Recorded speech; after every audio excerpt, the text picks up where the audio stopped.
Hello everyone, and once again welcome back to Diablo 3. We're still on the quest to save the Archangel of Hope. Do not fail me, or your fate will be the same as Escatums and my brothers. He is another one of those bosses which I really put in there for gear checking purposes, so if your gear isn't good enough, you're not supposed to be able to kill him, basically. This becomes much more relevant in later playthroughs, though.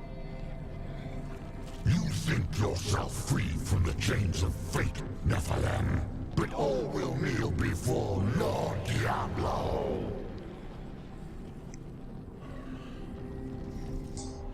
Anyway, let's get up close and personal and...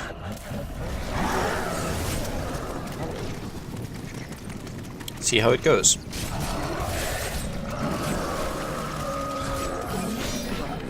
Well, that was easy. The achievement is for killing him before killing any of his friends. Through the hell rifts, heaven will be destroyed long before you set 1 foot into the Silver Spire. Nah, I don't think it's gonna work out quite that way. Anyway, that was a quick boss fight, again largely due to fairly good equipment, though the way I hear the plague bats are just really strong as it is. So my equipment is not that overpowered, like the bonus experience helps obviously, but aside from that the only real advantage I have is those gemstones, so I would have probably about 60 less points of intelligence if I didn't use the equipment I'd farmed with other characters, basically. And none of this is really of interest, so... What are those fountains over there? I don't know, but I would not drink from them. Okay, Oriel, the Archangel of Hope. Thank you, Nephilim.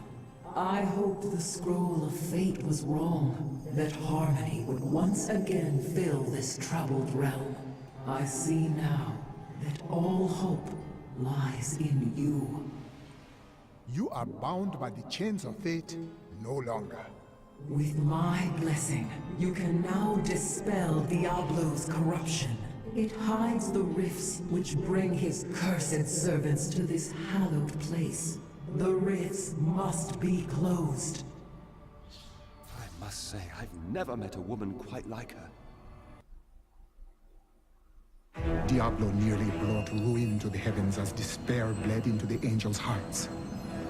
But now I have restored hope and rallied them. Tyrael is still lost in the devastation. Now alone, I must go to destroy Diablo's hell portals.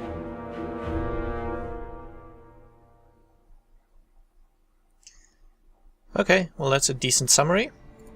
And now let's go back to the Garden of Hope. Gardens of Hope. And we now have basically got the ability to actually fully explore this place. There was no point in doing it earlier because, well, we'll see exactly why. I have some bits left to do over here, but not much. Presumably a few vile lesions, that's okay. Yeah, and a chest. Over there! Riches! Yes, a ruby. Why?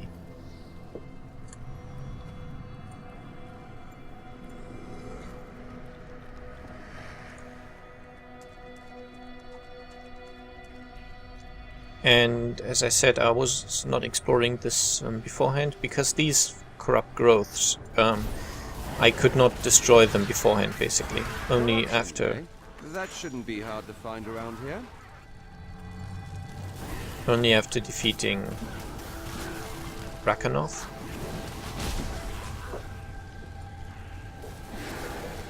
Look upon these gardens. Now they... Sorry about that cut. Things happening and such, as I said, IRL things. This was rather lucky, we found the Hell Rift already, and we're gonna go in now.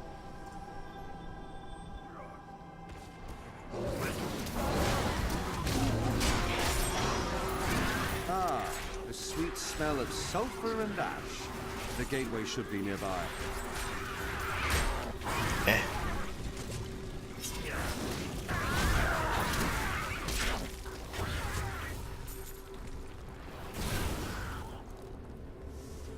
Great. The Angiris Council. The Angiris Council is comprised of the 5 archangels who hold dominion over the high heavens. They determine the laws by which all angels must abide. Each of them embodies a pure aspect of creation: valor, justice, hope, faith, and wisdom.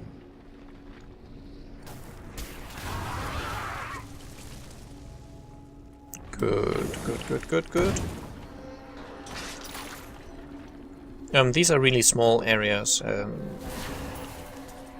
so there's no point in leaving them and then coming back to them later. It just creates more running, which has no purpose.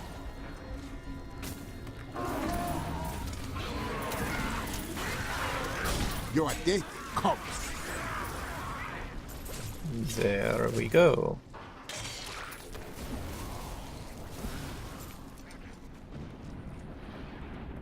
There's going to be a boss here.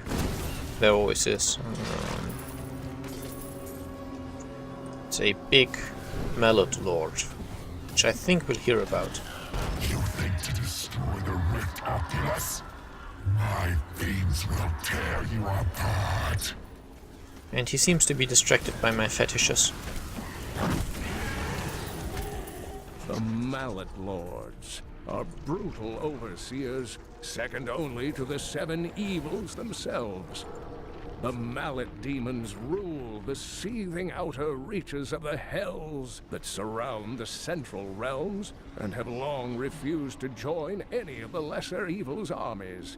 Surely the destruction would be unthinkable if such a thing ever came to pass.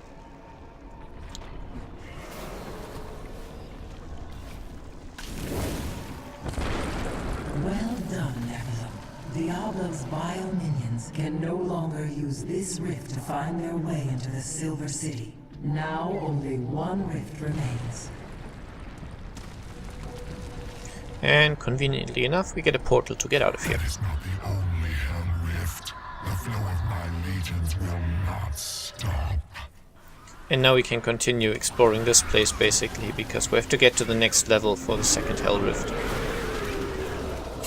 And once again, Diablo does that exact same thing, which I found so annoying in Asmodan, where it's he says, "Oh, my minions are coming through the Hell Rift, and you're not going to be able to stop them." And then you stop them, like you stop the first Hell Rift, and he says, "Oh, I have another one. This doesn't matter." And it just keeps going. You stop him every step of the way, and he just says, "Oh, well, that didn't matter at all. I have a different plan anyway." It's kind of tedious. I think I've spoken about that before, where people tend to be overdoing that in like action movies as well, where the bad guy, he knew everything in advance. He's planned for everything, and he is surprised by nothing until the very end, when finally he suddenly, "Oh, I did not see that coming at all." The one I noticed it most was in the most recent James Bond movie, where the bad guy apparently knew exactly where he was going to be chased by James Bond. He not only knew that he was going to be chased, exactly where, and exactly when. So he had the precise timing of the trains worked out, so that he knew in the exact moment he was pursued to a specific location, he could blow up an explosive, and the train would be coming right then. And that's just ridiculous. We did it! Like I don't mind a smart villain in a movie. Maybe something like the Joker in Batman in the Dark Knight Rises. Or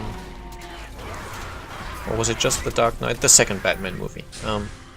Like the Joker was kind of smart, and he knows about human psychology, so for like the large part, people act as he expects them to, but then towards the end, especially when he's doing that experiment with the boats, where he's giving, like, he's got these 2 boats, and he's basically telling people on one boat that they've got a button to blow up the other one, and vice versa. So the people on each boat can basically blow up the other one, and he says, until midnight you've got time, and then I'm just going to blow up both boats. So on the one boat he has the like a bunch of criminals, prisoners, people who, as I said, prisoners, so you're bad guys, and on the other boat just normal civilians, and he's basically expecting one of them to blow up the other. Imperius, the Archangel of Valor, is the greatest warrior in all of creation. He revels in war and combat, and has led the hosts of heaven to innumerable victories. With Mount Thal's absence, it is Imperius who now rules over the Angelus Council, seeking always to defend the high heavens from any foe.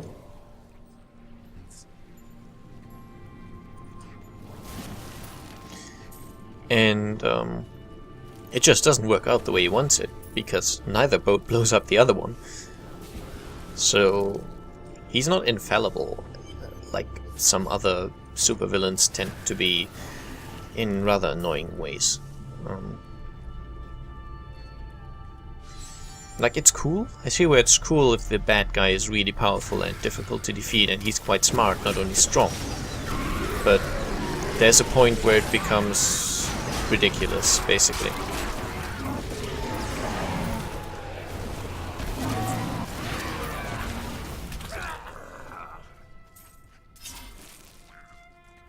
Okay.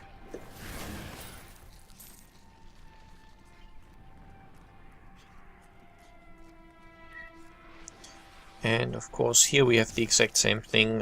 One of these corruption things will contain the Hell Rift. But we don't know which one. Your evil undoes you.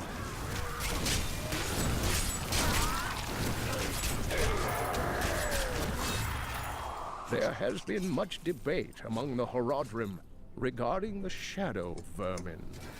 Some scholars believe that these wraith-like foes are formed from concentrated demonic energy, while others believe they are the souls of humans, corrupted by Diablo. They glide through the darkness as easily as water, ready to smother their unwary prey.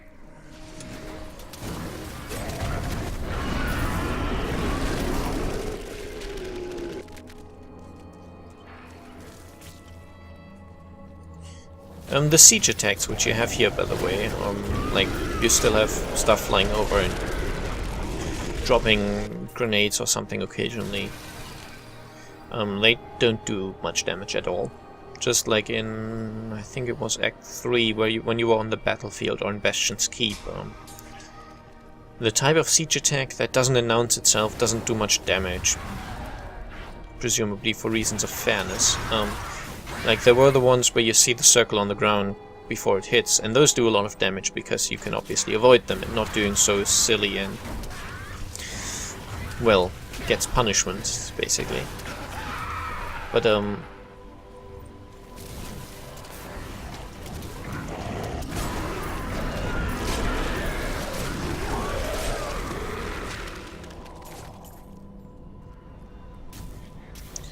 but the siege attacks here, which you can't really avoid, they barely do anything. Okay, mounted armadons. I find these to be rather annoying because of the mortar attacks they do. Hell returns to me. I feel like they do quite a lot of damage, but yeah, I think what we just saw was a siege attack actually hitting me for 5 damage, considering I have over 2,000 health. That just isn't very much at all. Remember me?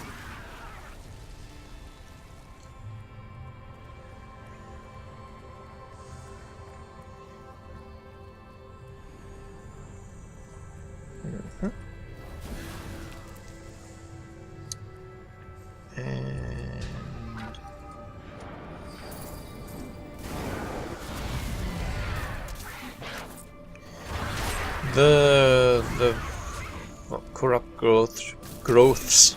Wow, that's difficult. Which do not contain a hell rift tend to contain. Actually, look, I have to go back. They tend to contain just enemies, as you've seen. I think I've once gotten one that did not spawn anything, but that might have just been bad luck. Fortune Shrine, thank you.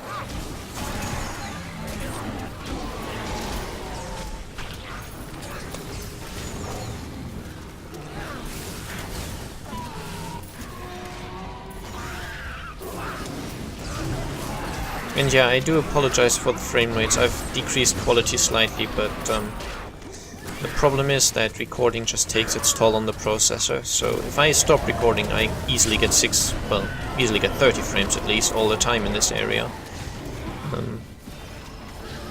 But while recording, a fair amount of processing power just has to be used for the recording.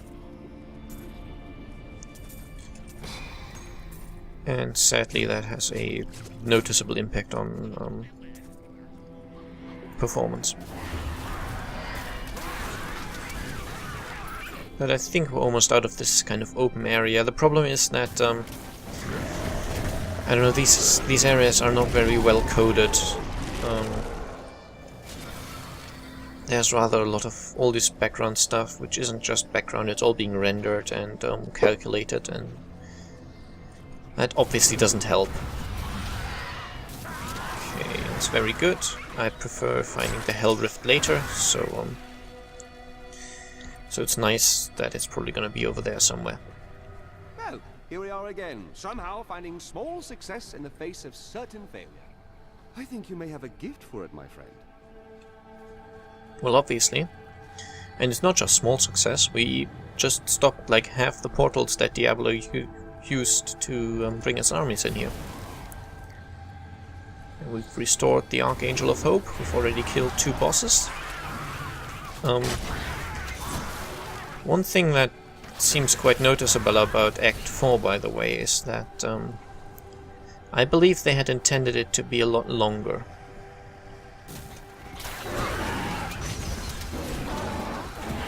It is noticeably shorter than all the acts before, which you will notice in the videos as well. It's just it's a lot quicker to do, and there's a lot less like working up to the bosses. Whereas in Act 2 we spent all this time trying to. The Morlu were once men, great warriors of old. But each of them had darkness within his soul, and Mephisto, the Lord of Hatred, used this flaw to trick them into his service. Mephisto's fury slowly burned away their mortal forms, leaving them fiery apparitions who know no pain, fear, or doubt. I forgot what I was gonna say. Oh yeah, Act 4. It just feels rather like they wanted to do more with it, because as I said, in Act 2 and Act 3, and also in Act 1 of course, in Act 1 you spend all this time dealing with the Skeleton King and then finding the sword pieces and restoring the stranger and such. And then in Act 2 you spent a long time. Firstly you spent a lot of time chasing Magda because she killed Cain, and then thereafter you spend a similarly long amount of time dealing with Belial himself, finding him, finding out who he is, where he is, and killing him. And now in Act 3 you spend all this time fighting Asmodan. First lighting the beacons to rally the defenders, then raising the catapults to fight back, Do your worst! and all that. And then in the end, after defeating most of his minions and such, you finally go up against Asmodan himself in battle. Whereas here you just sort of...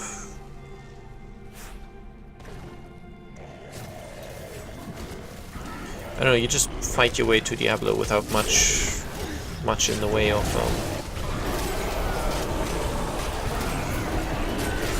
I don't know, storyline going up to it. Especially the boss fights in this game, in this... not in this game as such, in this act,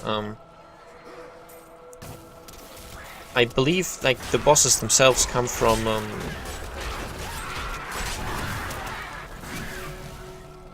they somewhat have a... I don't know. Knowledge of the future grants power over the present. For this reason, Ethereal, the Archangel of Fate, is a vital member of the Council. He alone possesses the ability to decipher the threads of destiny woven in the celestial Scroll of Fate. His boundless sight grants him perspective others cannot fully comprehend. Okay, so let's see what this area does. The point is that the bosses in Act 1, we had the Skeleton King, we'd been dealing with him quite a long time. The Butcher, I kind of have the same problem with him, because he just seemed to be suddenly there, and look, this guy's your enemy. Without, we didn't really see him at any point before, we didn't hear about him, he was just suddenly there. And as I said, kind of the same thing is true for,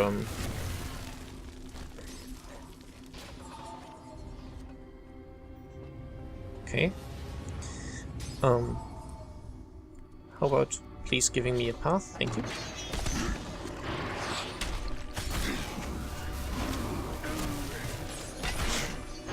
And another one. And we have to deal with these armor destroyers all the time.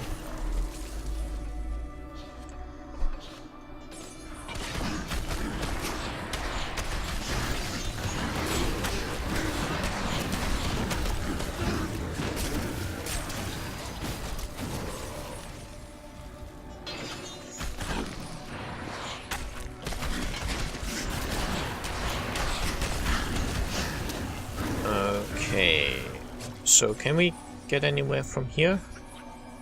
Apparently not. Okay, fine. I don't know how exactly this area here works, so I'm thinking we probably want to get to the other side somehow.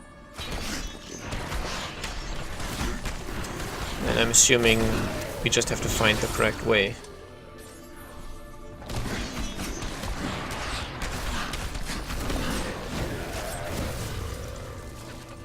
To get to a single chest. Wow. That was terrible. Like, really, that was not a reward worth having. Anyway, that was it for this episode, and I'll see you again next time. Bye bye.